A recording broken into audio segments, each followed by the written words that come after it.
Welcome to the Unicorner Podcast, a space where district superintendents and administrators share their work and ideas on elevating early education in a district setting. Hello, everyone. This is Tara Ryan, your host for this episode of the Unicorner. Welcome today. I'm here with our guests from Palermo Union School District in Butte County, Kimberly Butcher, who's the Preschool Services Director, and Ruthie Anaya, who's the Assistant Superintendent of Business Services. Today, we will hear from our guests about their experience and partnership to align early education and the K-8 system in their district, primarily through fiscal systems alignment. I wanted to just start and invite Kimberly to just share a little bit about your district and the preschool program. And then a little bit about your own role in the district. The district has been operating state preschools for several years. We have 3 sites, one at our elementary school site, one at our middle school, and then one at a rural small school site. And we currently serve about 120 preschoolers who are state funded. Then we also have at our rural site, we have 8 toddlers, which is funded through an Early Head Start California Department of Education partnership.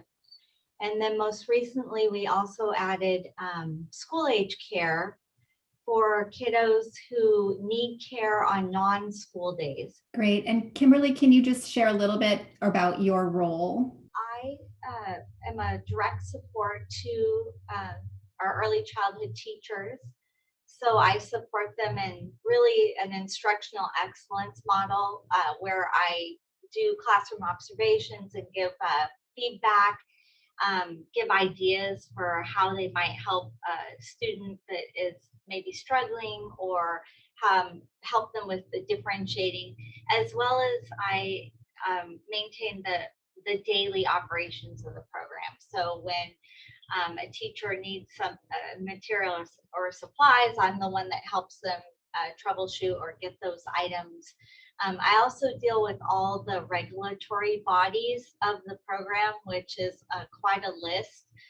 State licensing, California Department of Education, Butte County Office of Education, Early Head Start. And so I work with all those players as well as community members and other district administrators to really make sure that the program is of top quality and that, everyone plays an important role. Thank you. And Ruthie, would you please describe your role in the district? My role with the district is I'm the Assistant Superintendent of Business Services. So I am essentially responsible for all items that relate to the budget and the financial operations of the district, and our also human resources, hiring staff and things like that. So basically I support teachers and classified staff from the business office perspective. Kimberly, you reached out to us and you sort of identified Ruthie as one of these unicorns. And I just wanted to hear a little bit, if you don't mind, about why you identify Ruthie as an early education district unicorn. And if you could share a little bit about the relationship and the impact it's had on the early education program, as well as the district overall.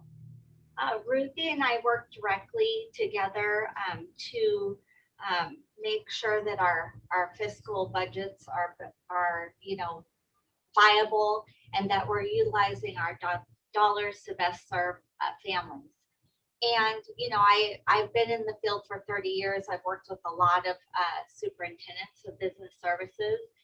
And it's very rare this is only my second time in 30 years where I've worked with a superintendent that I truly feel that she not only cares about families, but she also doesn't want to miss the opportunity to intervene early in children's lives in order to see them be successful later. So she truly believes in early education and the difference it can make. And so I just remember early on when we were working together, and we were troubleshooting like how to do something during the summer months.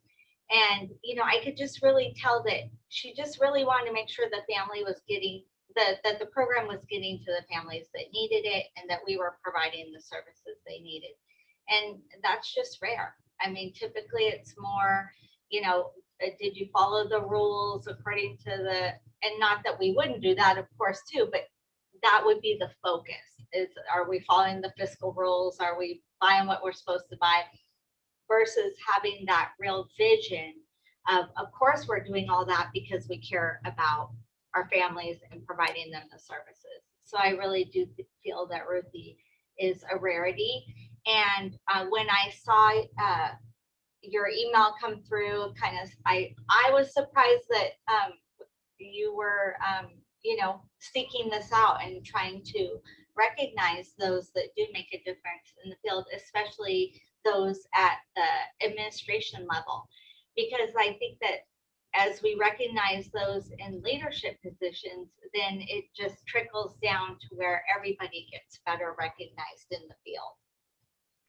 Thank you. And you're right. It is rare. I've been in the field for a while too. And you're right. This is a rare relationship. So Ruthie, how does it feel to be identified as a unicorn? And how does it feel to hear Kimberly describe sort of your intention and your focus in the way that she did? I'm flattered that Kimberly nominated me for this role. And I think that's great. And I'm glad that that my true passion is showing through to other people.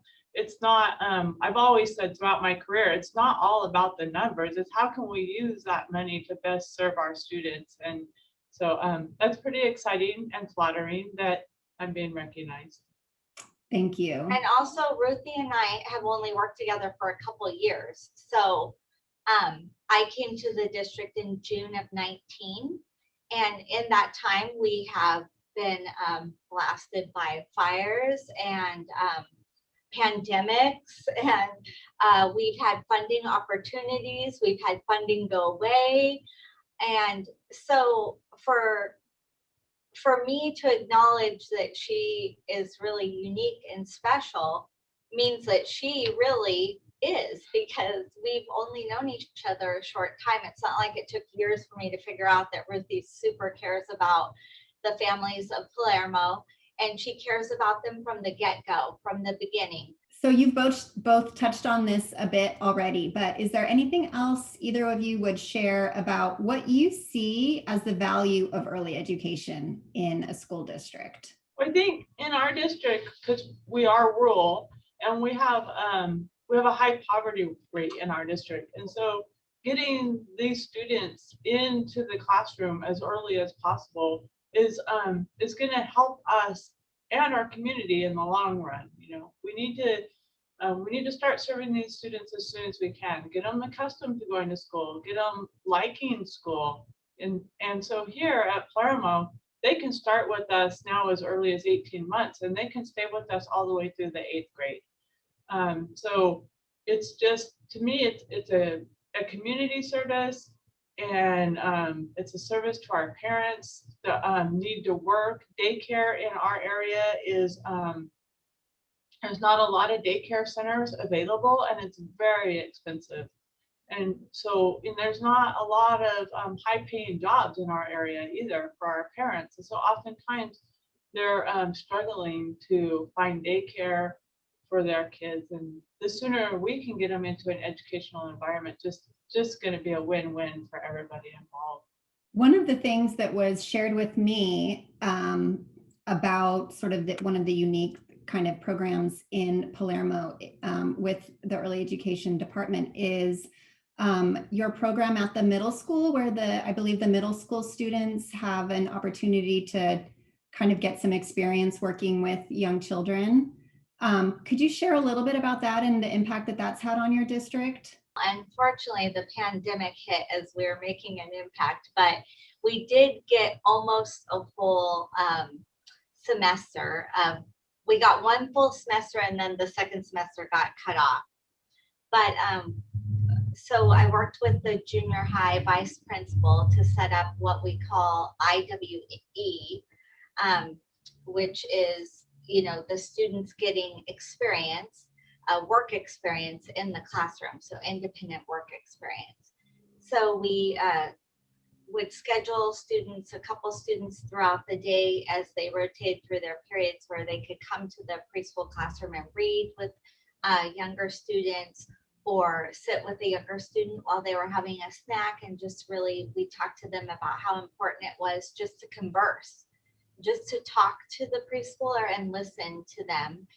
And I think it's had a good impact. I think that the kids really figure out quick that I really like this or I really don't.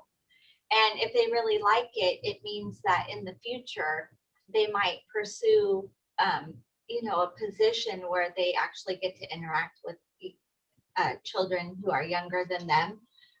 Or as an adult, they might work in pediatrics, they might work in an educational center, or they might be a elementary school teacher. So yeah, it's unique. And I think that as we open back up in the fall, we'll continue with the program, and I think we'll start to see the long-term benefits of the kids being able to do that. Great. It sounds like such a fantastic opportunity for everybody involved. So thank you for sharing about that. This question is for both of you. The work of DILE is really about P12 alignment across districts in California. I know you're a P to 8 district. So what does PK to 8 alignment mean to each of you? Unfortunately, I can immediately think of the flaws is that, many of the mandates that happen are given to the early childhood field, but they're not communicated to the K-12. So for example, it's articulated that we have to have transition plans for our students. We have to have a transition plan of how they transition from toddlers to preschool, how they transition from preschool to kindergarten. But then the transitional mandates are not really communicated to the kindergarten 12 by the California Department of Ed. So I think in order to really have it fully aligned, everyone needs to be hearing the same communication, and they need to know why it's important to have transitional plans and what the difference it will make for families. When families know where they're going, they're far more open to that place. And so what we see it as is, how can we better articulate amongst ourselves so that when a preschooler transitions to kindergarten, the kindergarten parent kind of knows what to expect. They know what is expected of their child at that next level. They have an opportunity to meet the teacher and to see the campus, but on a broader scale, to really have preschool through 12th grade alignment, we need to be communicating the same standards and the same expectations. And we also need to treat the employees, the teachers at those levels, like we treat the teachers at the other levels. So our preschool teachers need to have the same expectations as far as their education and experience as the K-12, and then everyone needs to be paid at the same rate. I mean, that's really how we're going to have across the board coordination. And I think more specific to our district would be that, prior to Kimberly starting here, our preschool program was not, we didn't transition well between preschool and TK. And so one of the things that Kimberly was working on since she started with us was getting that transition in place, like a TK orientation and all of that. Unfortunately, we were set back with the pandemic, but hopefully going forward, we're gonna be able to align. We do a really good job aligning between our 5th and 6th grade, because the students transition. They transition at 4th grade, they go to a new site. And so we transition there. We do a great job with that. And then they transition to 6th grade to our middle school. and we do a great job there. And we do a pretty good job transitioning from 8th grade to high school. So we all work together. And now for our district, we need to work on transitioning from preschool to TK. And so I think that I'm excited that this year we're hopefully going to be able to get back into working on that plan and really, really become a preschool through 8th grade district. Fantastic. So what have been some of the challenges? So I know that you shared some of the just sort of like the challenges of transition, but in general, this alignment, especially sort of the fiscal alignment that your partnership is really centered on, what have been some of the challenges? I think one of the challenges is just the full day versus the part day preschool. I know some districts have just completely moved away from full day, and that's why the CDE is really pushing to fund full day preschools, because the families really need it. But the bottom line is that it's hard to align one program that's 182 days or ours 180 days versus 240. So our full day preschoolers go to school 240 days. And so for not only the staff, but the students, it's just hard to align apples and oranges. And I think that's a difficult thing. And then also the way the funding works. Sometimes early childhood will get dollars that the K-12 doesn't get, and vice versa. So sometimes it's hard because, if we're gonna get something for our teaching staff, we want it for all staff. We don't want to exclude groups, but then sometimes each group doesn't have the dollars. Thank you. I think I don't know if this is a fiscal challenge or not, but the income ceilings, I see the parents applying for our programs, and they really need the program that we have to offer, but the income ceiling is so low that sometimes they don't qualify, or they qualify with a fee, which even if they qualify with a fee, it's far less than they would pay for private daycare, but they just can't do it. We're talking, like I said, there's not a lot of high income paying jobs around here. So the income ceilings, they really just need some work so we can get more families served sooner. That's something, well, of course, I'd like to see preschool for all. That's my ultimate goal. But in the meantime, the income ceilings they're just too low, I think, even for our area. Right. Yeah. I mean, there's a number of sort of systemic challenges that are out of your control. It sounds though like with what is in your control and what you do have sort of power over within your district, there have been some successes. And so, Kimberly just shared, that the budget is used to kind of be creative and make sure that even if there's, raises or resources in one system, that they're applied fairly to the other system. So that to me sounds like a great success. And Ruthie, credit to you for just taking the initiative really to look at that and figure that out, because I think a lot of other districts or folks in your role just, it seems too difficult, or, they, for some reason, just don't kind of take that step. Any other successes that either of you would share about your relationship, about, this alignment that is taking place in Palermo? Well, Kimberly, she came to us and she wanted to start this CCTR program, right? And I was all for it until she threw in the infant part of it, and I'm like, oh no babies, no babies. So now we call it our toddler program. But she's just been, I call her bulldog. She's been a bulldog in going after this funding, and she took our small school out in Honcut, and it's a rural school. It's a necessary small school, if you're familiar with that definition. And she got this EHS startup money, the CCTR startup money, and we've just done wonderful things for that site out there, where we're able to, we renovated a classroom, and now we have the infant side of the classroom, the preschool side, we're serving 16 students out there between the two classrooms. But the playground area, just the entire campus, what she's been able to do with that money has just been, it's been amazing, not only for our early childhood education program, but again, for the community. We're very community oriented here. We're a very, very small town on the outskirts of a larger town. But I just think it's really cool what Kimberly's done with this, the startup monies out there, and then the families are excited to come to this campus now, and that's been a real success. And our maintenance director and his staff have been amazing. They're very talented staff. We do all of our work in-house. We don't contract out for it, so we save a ton of money by using our existing very talented staff. And so we're very, very proud of our Hancut site and what we've been able to do out there over the past 12 months.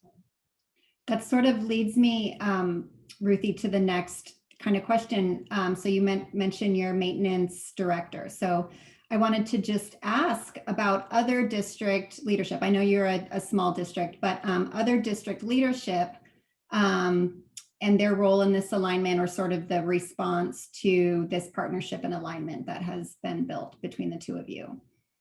The superintendent has been fabulous.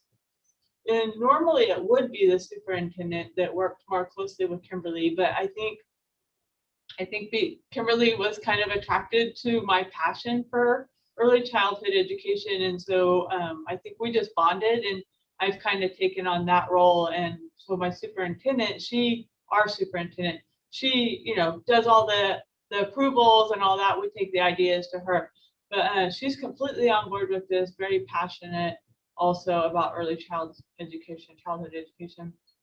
Maintenance director, like I said, him and his staff they've just been amazing.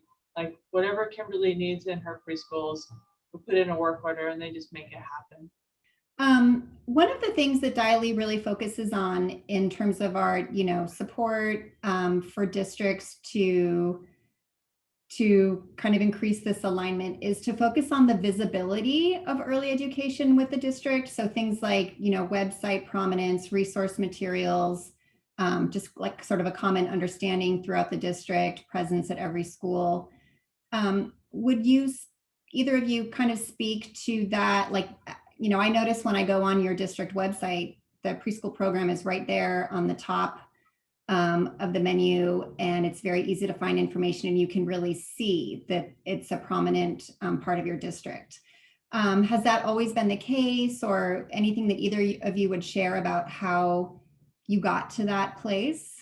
I don't think that has always been the case. We recently just redid our website, and I think too, with all the great things that Kimberly's doing in the program, it just became more prominent. Our preschool programs have been around for many, many years. My own daughter attended the preschool some 20 years ago. And so, but I think aligning it with our school district is a fairly new, but I'm not much on the history on that. Okay. Yeah, I think just trying to make sure that families know that we have early childhood services is just key, because if parents if it's not visible, they don't see that it's available, then it just makes it super hard to enroll. Kimberly, what advice do you have for other early education leaders in school districts to engage in this type of relationship and alignment within their district? Well, I just try to present our preschool programs in a way that it's a win-win for everybody. Like, so for example, when Ruthie's talking about the changes we've been able to make at our Hancut site, the changes were so that we could add toddlers and preschoolers to the site. But the benefit is to every child at the site. So it's now a toddler through third grade campus. And we had, these kindergarten through third graders that had a play structure without shade. Now it has shade. We had kiddos that had a basketball court that was pretty old and needed to be, resurfaced and striped. It is now. So that makes it easier for little toddlers to push on their trikes, and it makes it great for a third grader to shoot some hoops. So really presenting programs to where it's a win-win for everybody.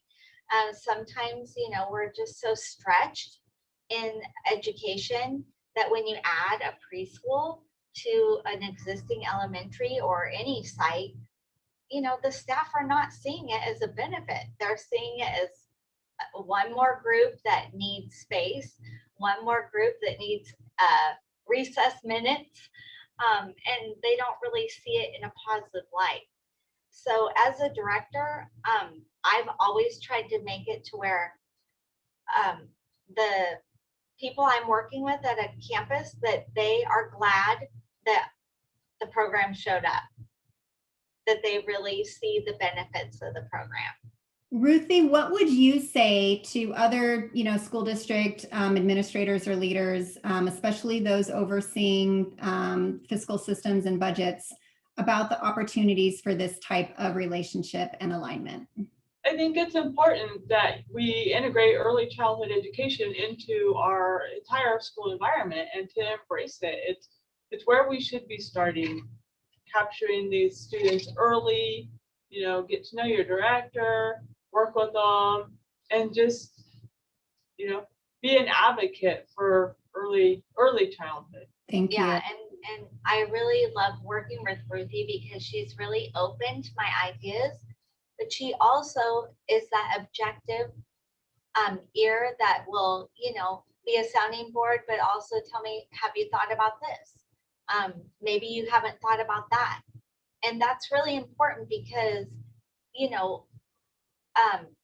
you have to have someone that you can work with, that you can trust, to tell you when maybe you didn't do something so great or you did something fabulous, and that's the way we can really grow, is when, our leaders will help us to really refine what we're doing.